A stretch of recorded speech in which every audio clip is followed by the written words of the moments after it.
Why do think తన పెళ్లి కోసం తను ఇప్పుడు ఇంటర్వ్యూ కోసం జుట్టులు దాడిదన్ని కట్ చేయకుండా ఇలా ఉన్నారు?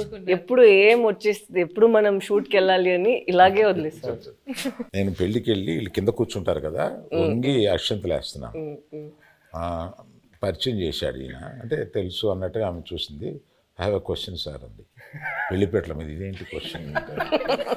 When do you show the face of my husband sir అంటే గడ్డం ఎప్పుడు తీస్తా?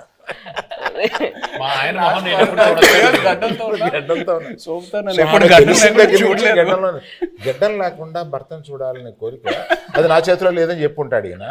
నేను కనపడగానే ఫస్ట్ క్వశ్చన్ ఆమె అదేసాను. మీరేం ఆన్సర్ ఇచ్చారు? నేను అమ్మ రిలీజ్ డేట్ చూసుకో, అప్పటి వరకు check Geetha Arts page for updates అని చెప్పుంటారు. మీరు అడిగినప్పుడు ఫస్ట్ ఆయన చెప్పినప్పుడు ఏమయ్యా అన్నారు, ఏంటంటే మనం రిలీజ్ చేస్తాం ఏనాను కానీ అప్పుడు ఇలాగా చైతన్య ఆవిడ అడిగిందయ్యా మా ఆయన మొహం నేను ఎప్పుడు చూసుకోవచ్చు అని అన్నాను. Coming back to the movie. కాదు ఇందులో మీమ్స్ ఏంటంటే పెళ్లిపేటల మీద నుంచే అరవింద్ గారిని నిలదీసిన. మీరు ఈ డెసిషన్ తీసుకోకుండా ఉండుంటే బాగుండేది అని ఏదైనా ఒక డెసిషన్ గురించి అనుకున్నారు? తీసుకున్న అన్ని డెసిషన్లు కరెక్ట్ అయిన ఏకైక సినిమా అనుకోండి.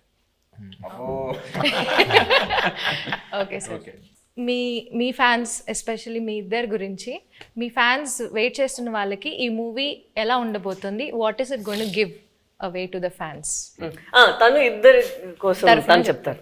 ఇది ఫస్ట్ అనుకుంటా ఇది ఒక ఎమోషనల్ లవ్ స్టోరీ అని.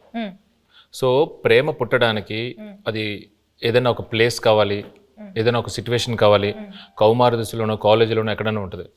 బట్ ఇది మేము అనుకున్నప్పుడు ఏంటంటే ఇది ఇంకా ఎటర్నల్ ఇది. సో ఎంత బెంగ ఉంటుందో అంతే భయం ఉంటుంది. సో ఎవరైతే లవ్లో ఉన్నారో, అది అమ్మాయి అయినా అబ్బాయి అయినా, అది బుజ్జితెల్ల అయినా రాజు అయినా, ఎవరైనా కానీ వచ్చి ఈ సినిమా చూసేటప్పుడు వాళ్ళలో వాళ్ళ ప్రేమ, అవతల మీద ప్రేమ ఇది చాలా చక్కగా కనపడుతుంది.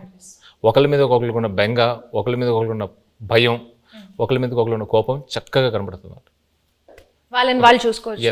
ప్రేమికులందరూ వాళ్ళని వాళ్ళు చూసుకోవచ్చు. Fantastic emotional love story. ఎలాంటి కాన్ఫ్లిక్ట్ వచ్చినా కానీ, ఏం వచ్చినా కానీ ప్రేమ అయితే మాత్రం దూరం అవుదండి. It true story.